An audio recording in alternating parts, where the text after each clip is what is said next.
घरात G B लोक आहेत सगळी जण बाहेर या. ऐकायला येतोय?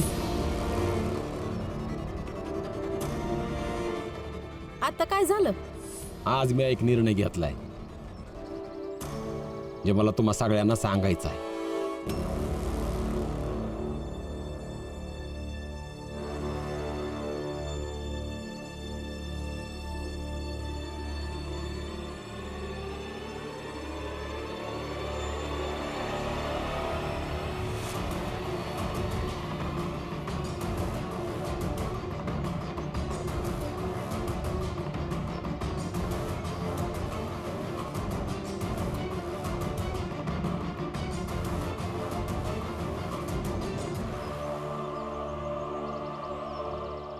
आता हे सगळं काय?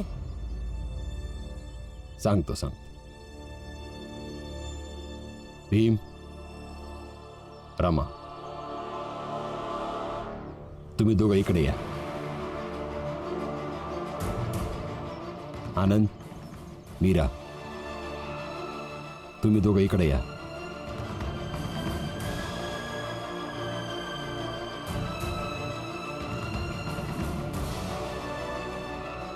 जोवर मी जिवंत आहे तोवर मी या घराला नाही वाटू शकत, पण आता नाती वाटायची वेळ आली आहे.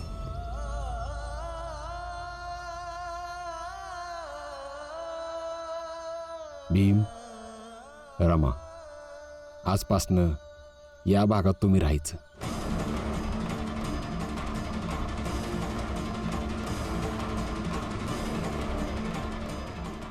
तुमचं जीवन वेगळं बनवायचं. आम्ही सगळे लोक या भागात राहणार.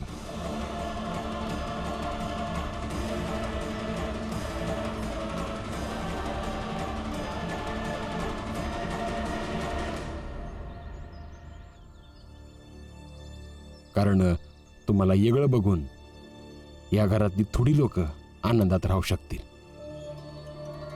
आणि मी पश्चाताप करू शकेन की मी दुसरं लग्न का केलं.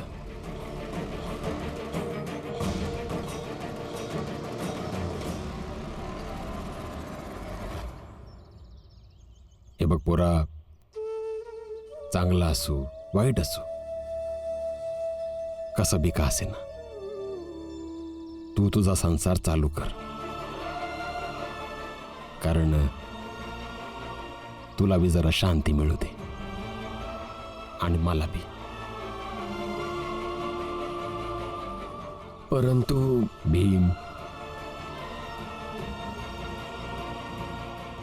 तुझा बाबा तुझ्या संगी राहावं, नाहीतर तुझ्यापासनं वेगळं. हाय तर तुझाच बाबा.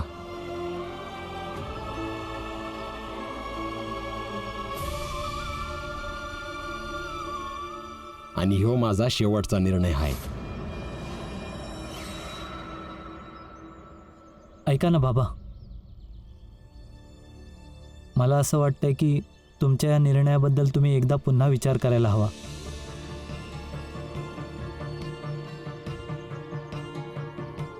दादा, याची गरजच नाही की भीम आणि रमाला आपल्यापासून वेगळं केलं पाहिजे. मीरा, या घराच्या अवस्थेला बघून मला असं वाटतंय भीम आणि रामासाठी हे लय गरजेचं आहे.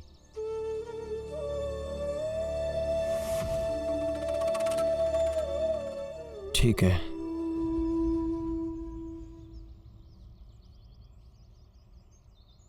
जसं जसं बाबा सांगतील तसंच करू आम्ही.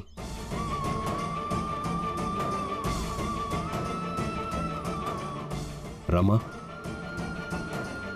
तुला कामावर जायचंय ना? जा पुरी. आता जे होईल बघता येईल.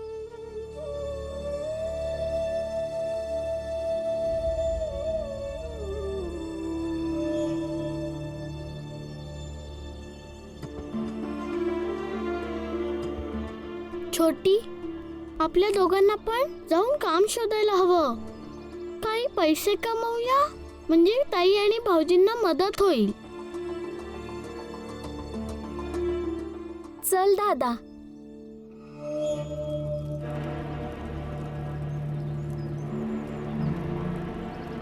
आई, आज जे झालं ना त्याला या अगोदरच व्हायला हवं होतं, कारण आपलं आयुष्य एवढं त्रासात गेलं नसतं. ठीक आहे ना लक्ष्मी, उशिरानं का होना झालं तर बघायचं नुसतं एवढंच आहे की रमा आणि भीम आपला संसार कसा चालवतात. एवढं वरी संग राहून दुसऱ्यांच्या आधारावर, दुसऱ्यांच्या पैशांवर लई जगलीत ते. आता समजल त्यांना डाळ आणि पिठाची किंमत. खरंच आई, खरी मजा तर आता येणार. बघूया कसा चालतोय त्या दोघांचा संसार. लक्ष्मी आणि जिजाबाई, तुम्ही दोघी आपल्या संसाराचा विचार करा. रमा आणि भीमसाठी काळजी करायची गरज नाहीये तुम्हाला. ती लोक आपला संसार चालू करतीलच, कारण आपल्या सर्वांपेक्षा भीमनं दुनियादारी आणि आयुष्यात संघर्ष सहन केलाय.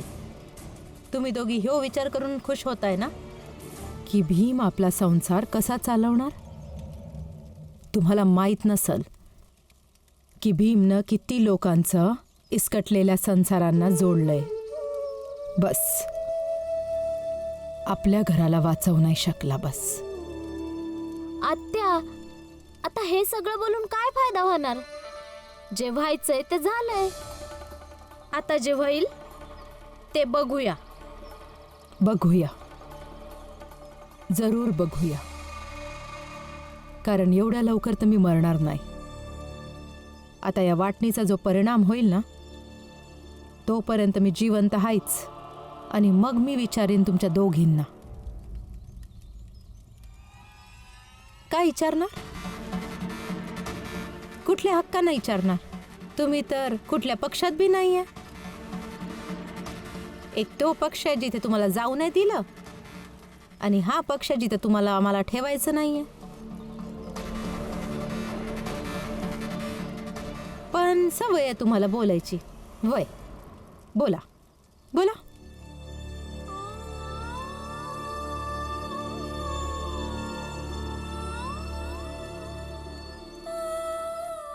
माहितीये लक्ष्मी,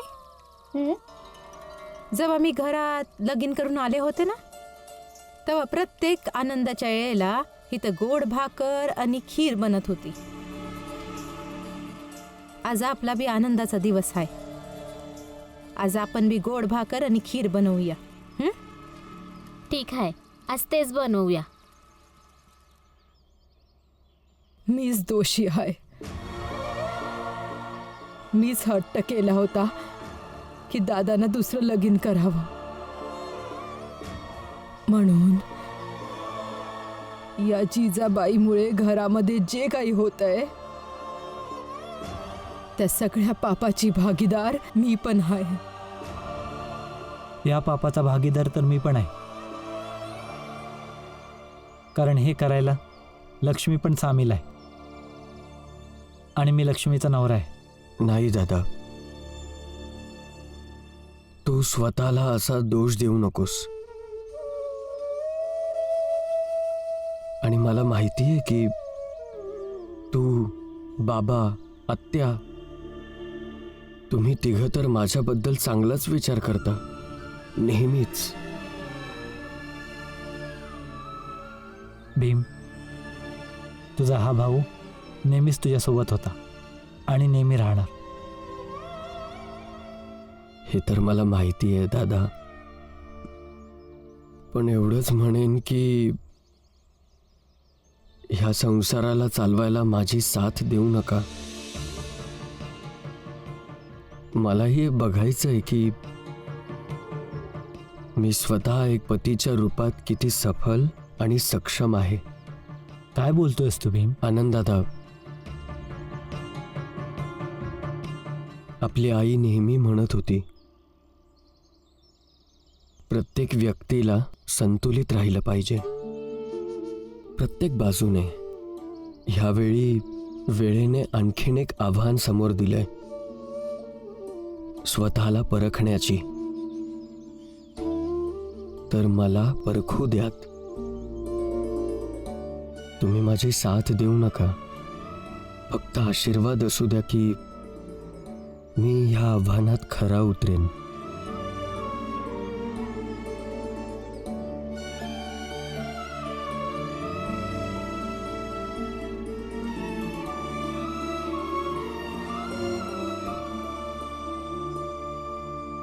काही काम असेल तर सांगा ना. आम्हाला कामाची खूप गरज आहे. त्याला पळायत ना, इथे काय काम नाही, जा.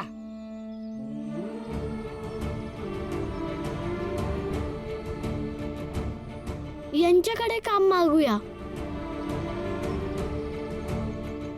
काही काम आहे? काय काम नाही आहे? काम द्या ना. पैशांची खूप गरज आहे. काय काम नाही आहे? पळा लवकर इथून.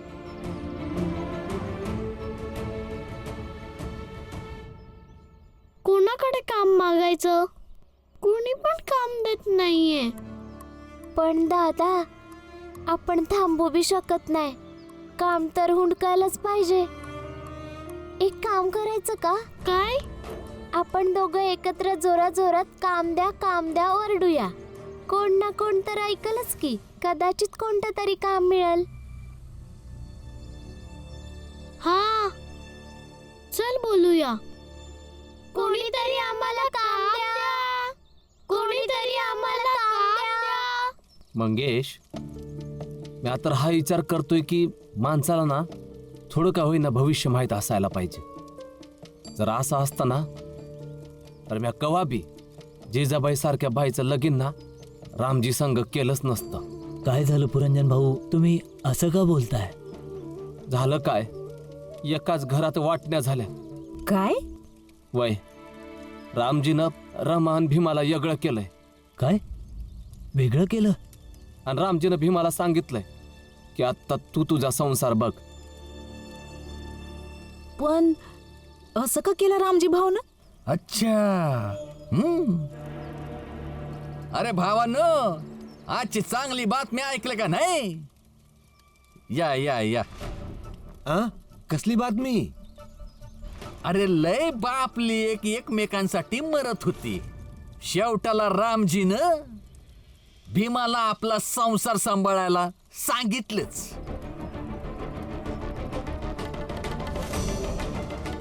म्हणजे रामजीला पटलं तर की त्याचा पोरगा त्याच्यावर वज आहे. जनार्दन,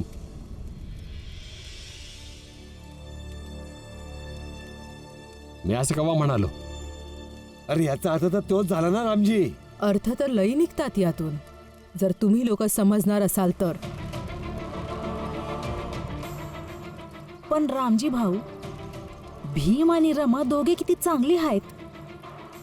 ते असणी असं घरात वेगळं का ठेवलं?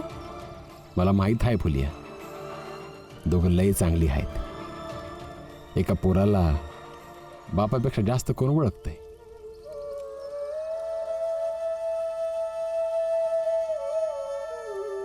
पण हे करणं खूप गरजेचं होतं घराच्या शांतीसाठी.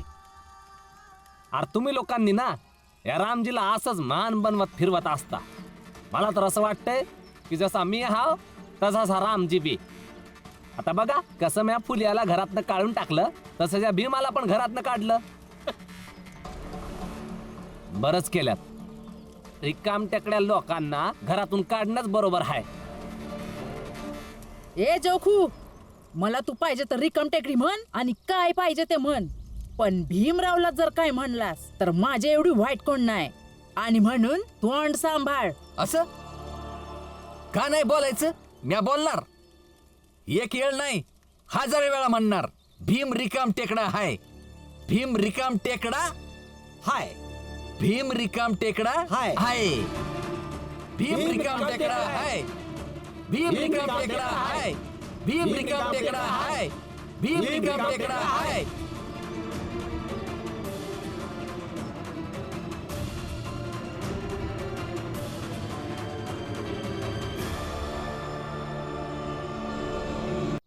आम्हाला काम द्या. कोणीतरी काम द्या. आम्हाला काम द्या. कोणी काम द्या. आम्हाला काम द्या. ए मुलांनो, थांबा थांबा. इकडे या, इकडे या. या इकडे. काम पाहिजे ना? हा, हे बघा मुलांनो, माझ्या घशात खूप दुखतोय. तुम्ही माझ्यासाठी बांगड्या घ्या असं ओरडाल? बदल्यात तुम्ही पैसे देणार? अरे बाबा, देऊ देऊ. चला. चला मग. बांगड्या घ्या, रंगीत बांगड्या घ्या, बांगड्या घ्या, मोठ्याने रंगीत ओरडा. बांगड्या घ्या, बांगड्या. ही रमा बी माहित नाही कुठं जाऊन मेली. अजूनपर्यंत आली नाही. वाटतंय भांडी मलाच घासावी लागतील.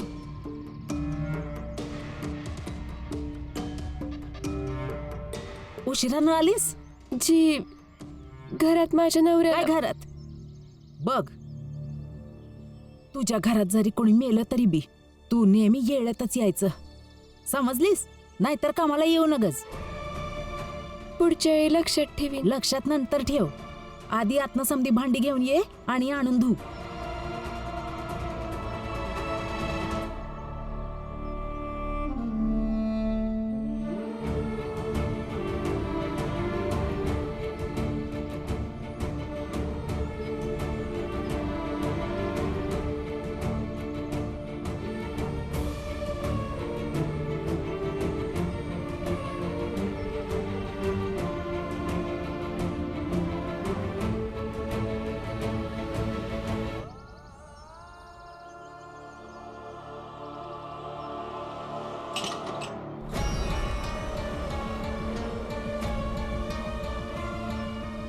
अरे देवा, फोडलंस?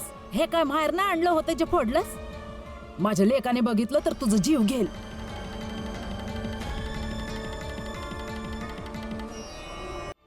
माफ करा मला. काय माफ करू तुला? मी जाणून बुजून नाही केलं. ते आधीच तुटलं होतं. मी बस हातात घेतलं आणि ते तुटलं. आधीपासूनच तुटलं होतं म्हणजे काय? अगं आई, तू पण काय सकाळ सकाळ ओरडतेस? जाणून बुजून थोडीच तोडलं असेल तिने. जा तू दूध घेऊन ये. घरात आज चहा एकदम बेकार बनला होता. तू इथेच बनव, मी पितो. जा. इथं उभं राहून तोंड काय बघतीस? चल भांडी घास.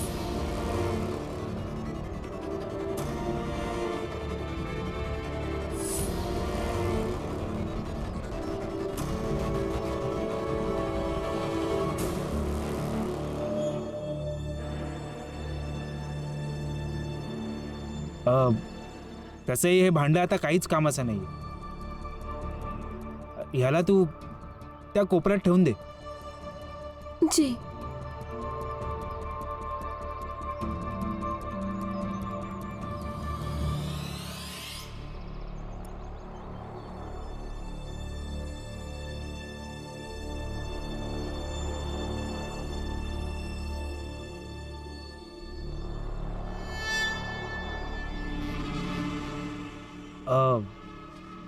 तशी पैशांची वगैरे गरज असेल तर सांग मला.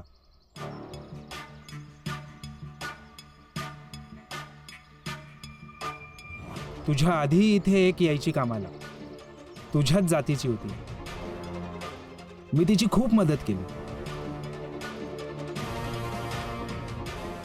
हा माणूस मला जरा चित्रच वाटतोय. तुझ्याकडे पैसे असतील तर घेऊन ये औषधं. घरात ठेवलेले पैसे तर मी कोणत्याही परिस्थितीत देणार नाही. आजपासून या भागात तुम्ही राहा. स्वतःचं जीवन वेगळं बनवाल.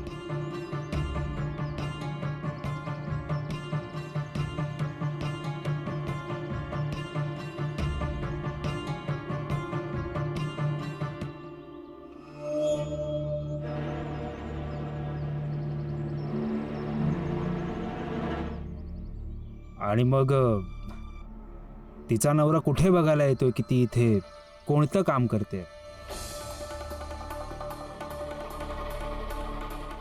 आणि नाही तुझा नवरा बघतोय. लांब राहा माझ्यापासून, लांब. माझा नवरा बघत नाही म्हणून काय झालं? मी बघतीये ना सगळं. मला चांगलं समजते तुम्हाला काय करायचंय ते. तुम्हाला माहिती नाहीये मी कोण आहे. रमाबाई आहे मी, भीमराव आंबेडकरांची बायको. इज्जतीशी अजिबात खेळ नाही. सगळं सहन करीन मी. पण असला वंगाळपणा नाही.